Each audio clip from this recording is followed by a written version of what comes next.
आज मैं all India Ayush counselling के बारे में मोस्ट कॉमन डाउट जो होते हैं या फ्रीक्वेंटली आस्क क्वेश्चन जो होते हैं, मैक्सिमम स्टूडेंट को डाउट्स होती है, उसको डिस्कशन करने वाला हूँ। और उनमें से कुछ क्वेश्चंस ऐसे डिस्कशन करने वाला हूँ जिसको अगर आपने ऑल इंडिया काउंसलिंग में गलती कर दी तो उसकी वजह से आप स्टेट काउंसलिंग से भी बाहर हो सकते हो। इसलिए आप इसको पूरा देखना। मैं Anurag Kushwaha, BMS student, NIH Jaipur Rajasthan.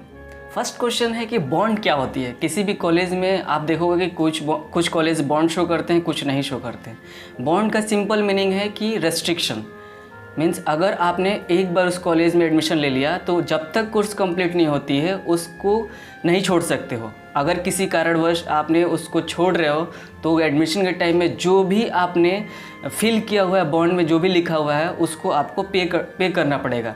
जैसे कि मैक्सिमम कॉलेज में तो मनी होती है एज ए बॉन्ड, लेकिन कुछ में आपको सर्विस देनी पड़ सकती है, सर्विस होती है। जैसे कि BHU में 3 लाख का बॉन्ड है। MP के मैक्सिमम कॉलेज में ऑल इंडिया काउंसलिंग से अगर जाते हो तो सभी कॉलेज में, आयुष का जितने भी कॉलेज हैं उसमें बॉन्ड है। ऐसे ऐसे स्टेट वाइज और कॉलेज वाइज वेरी कर सकता है।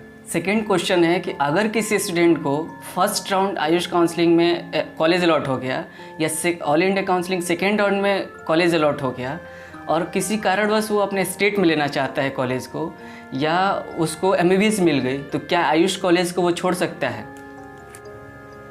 अगर किसी को काउंसलिंग के, ऑल इंडिया काउंसलिंग के फर्स्ट राउंड में कॉलेज अलॉट होता है तो उसको फ्री एग्जिट दी जाती है। वो कॉलेज में एडमिशन ले भी सकता है, रिपोर्ट कर सकता है, और एडमिशन नहीं भी ले सकता है। वो आराम से सेकेंड राउंड में दोबारा फ्रेश चॉइस करके कॉलेज को अलॉट करा सकता है। अगर कोई मान लो कि फर्स्ट राउंड में गलती से लो रैंक का अगर अलॉट हो गया है, उसको नहीं लेना है, तो सेकेंड राउंड में दोबारा वो फ्रेश चॉइस करके कॉलेज नए या दूसरे कॉलेज ले सकता है। लेकिन अगर ऐसा सेकेंड राउंड में करता है कि अगर उसको कॉलेज अलॉट हो गया सेकेंड राउंड में और वो एडमिशन नहीं लेता है तो उसको कुछ नहीं होगा, कोई प्रभाव नहीं पड़ेगा। बस उसको सिक्योरिटी मनी नहीं मिलेगी, सिक्योरिटी मनी वापस नहीं आएगी।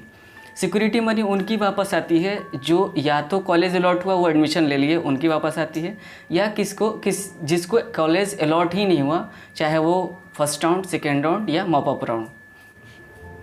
देखो, अगर कोई स्टूडेंट सेकेंड राउंड में कॉलेज में एडमिशन नहीं लेता है तो सिक्योरिटी मनी केवल लूज़ होगी, कोई बात नहीं है। लेकिन अगर कोई स्टूडेंट सेकेंड राउंड में कॉलेज में एडमिशन ले लिया और उसके बाद वो छोड़ता है तो फिर वो स्टेट के काउंसलिंग से भी बाहर हो जाएगा, मॉपअप, ऑल इंडिया काउंसलिंग के मॉपअप से भी बाहर हो जाएगा। उसको अब कहीं पे भी एडमिशन नहीं मिलेगी। इसलिए ध्यान रखना, ये आयुष के लिए केवल है। अगर आयुष काउंसलिंग में अगर ऑल इंडिया में करते हो तो आप स्टेट के ऑल इंडिया काउंसलिंग में जो आयुष की होगी उससे आप लीव हो जाओगे, बाहर हो जाओगे। इसलिए इसका ध्यान रखना। आयुष में अगर ऑल इंडिया में आपको सेकेंड राउंड में कॉलेज मिल गया है, अगर आपको नहीं लेना है तो एडमिशन मत लेना। अगर एडमिशन ले लिए तो आप उसको छोड़ रहे हो तो फिर स्टेट से भी बाहर हो जाओगे, इसको ध्यान रखना। देखो, अगर किसी को फर्स्ट राउंड में पार्टिसिपेट करना हो, सेकेंड राउंड में पार्टिसिपेट करना हो या मॉपअप में करना हो, जिसमें भी करना है, जिस भी राउंड में, आपको रजिस्ट्रेशन एक बार ही करनी है।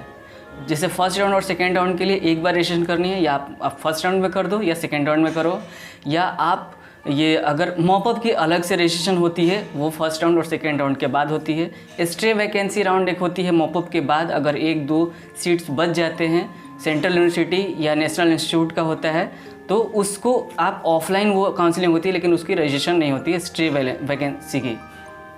फर्स्ट राउंड, सेकेंड राउंड और mop up round, stay vacancy round में डिफरेंस बस इतना ही है कि आपको फर्स्ट राउंड, सेकेंड राउंड में एक बार रजिस्ट्रेशन कर दो। अगर किसी को फर्स्ट राउंड, सेकेंड राउंड में भी कॉलेज नहीं मिलती है तो उसको मॉपअप राउंड के लिए रजिस्ट्रेशन नया करना पड़ता है। बस उसको सिक्योरिटी मनी नहीं दी जाती है, वही सिक्योरिटी मनी रहेगी, बस आपको रजिस्ट्रेशन फ़ी नया लगेगा, दोबारा देना पड़ेगा। अब है कि मॉपअप राउंड के लिए कौन कौन से स्टूडेंट एलिजिबल होते हैं। सबसे पहले वो स्टूडेंट जो फर्स्ट राउंड, सेकेंड राउंड में उनको कॉलेज नहीं मिली है, अलॉट नहीं हुए है, वो सभी स्टूडेंट पार्टिसिपेट कर सकते हैं मॉपअप में जिन्होंने फर्स्ट राउंड, सेकेंड राउंड में कॉलेज में एडमिशन नहीं लिया है। एक सिंगल स्टूडेंट कितने काउंसलिंग में पार्टिसिपेट कर सकता है? क्या वो गवर्नमेंट, प्राइवेट दोनों में पार्टिसिपेट कर सकता है? क्या वो गवर्नमेंट का काउंसलिंग, ऑल इंडिया का और ये स्टेट का एक साथ करा सकता है? इसके बारे में अब आपको बताने वाला हूँ। एक स्टूडेंट जितना चाहे उतने काउंसलिंग करा सकता है। मीन्स आप गवर्नमेंट का सिंगल करा सकते हो, गवर्नमेंट प्राइवेट का करा सकते हो, आप स्टेट में भी पार्टिसिपेट साथ साथ कर सकते हो, क्योंकि दोनों का कमेटी अलग होती है, वेबसाइट अलग होता है, स्टेट का और ऑल इंडिया का। सेकेंड थिंग कि अगर किसी स्टूडेंट ने गवर्नमेंट और प्राइवेट दोनों की काउंसलिंग करा रहा है तो क्या उसको सिक्योरिटी मनी दोनों को ऐड करके देना पड़ता है? तो ऐसा नहीं है। आप जितना का भी काउंसलिंग कराओगे, जो सबसे ज़्यादा सिक्योरिटी मनी होगी वो पेड करनी पड़ती है। सपोज अगर कोई गवर्नमेंट और प्राइवेट दोनों की काउंसलिंग करा रहा है तो उसको केवल प्राइवेट की सिक्योरिटी मनी देनी पड़ती है। जैसे कि गवर्नमेंट की 10,000 और प्राइवेट की 50,000 सिक्योरिटी मनी लगती है, तो केवल आपको प्राइवेट वाली 50,000 फ़ी देनी पड़ेगी, सिक्योरिटी मनी देनी पड़ेगी। गवर्नमेंट वाली देने की कोई ज़रूरत नहीं है। अगर कोई केवल गवर्नमेंट की काउंसलिंग करा रहा है तो उसको केवल गवर्नमेंट की सिक्योरिटी मनी देनी पड़ेगी। गवर्नमेंट काउंसलिंग में आप गवर्नमेंट कॉलेज, गवर्नमेंट यूनिवर्सिटी और गवर्नमेंट नेशनल इंस्टीट्यूट को सिलेक्ट कर सकते हो। अब है कि मैनेजमेंट सीट्स क्या होते हैं, मैनेजमेंट सीट्स कैसे मिलते हैं, इसके बारे में आपको बताने वाला हूँ। मैनेजमेंट सीट्स का मतलब होता है कि पेड सीट होते हैं जो खुद आपको स्टूडेंट को 3 to 4 टाइम्स मोर फ़ी दे करके आप गवर्नमेंट इंस्टीट्यूट में एडमिशन ले सकते हो। ऐसा रूल है, लेकिन ये मोर कॉमन आपके स्टेट डोमिसाइल जहाँ से बिलोंग करते हो वहाँ के कॉलेज में ज़्यादा कॉमन देखने को मिलती है। लेकिन ऑल इंडिया काउंसलिंग से डीम्ड यूनिवर्सिटी जो होती है उनमें एडमिशन मिलती है। और डीम्ड यूनिवर्सिटी प्राइवेट यूनिवर्सिटी में बस इतना ही का डिफरेंस होता है कि प्राइवेट यूनिवर्सिटी का कोई सेल्फ रेगुलेशन नहीं होता है, वो किसी दूसरे पे डिपेंड होता है। लेकिन डीम्ड यूनिवर्सिटी का सेल्फ रेगुलेशन होता है, सेल्फ फैसिलिटी होती है, सब कुछ खुद का रेगुलेशन होता है। मैनेजमेंट सीट्स के लिए आपको प्राइवेट काउंसलिंग करानी पड़ती है। प्राइवेट काउंसलिंग में ही पार्टिसिपेट करने के बाद ही मैनेजमेंट सीट्स मिलती है। अब नेक्स्ट क्वेश्चन है कि क्या स्टेट की काउंसलिंग और एआई का ऑल इंडिया काउंसलिंग एक साथ करा सकते हैं क्या, या एक साथ पार्टिसिपेट कर सकते हैं क्या? आंसर है कि हाँ, पार्टिसिपेट कर सकते हो दोनों एक साथ ही। वैसे तो मोर कॉमन यही रहती है कि जब ऑल इंडिया की फर्स्ट राउंड कंप्लीट होगी तो स्टेट की फर्स्ट राउंड स्टार्ट होती है। लेकिन अगर किसी स्टेट की साथ साथ काउंसलिंग स्टार्ट होती है, साथ साथ चलती है, तो कोई दिक्कत नहीं है। दोनों की कमेटी अलग होती है, दोनों की वेबसाइट अलग होती है, आप अलग अलग रजिस्ट्रेशन करो। रजिस्ट्रेशन फ़ी देना होता है। स्टेट की काउंसलिंग में सिक्योरिटी मनी नहीं लगती, इसका ध्यान रखना।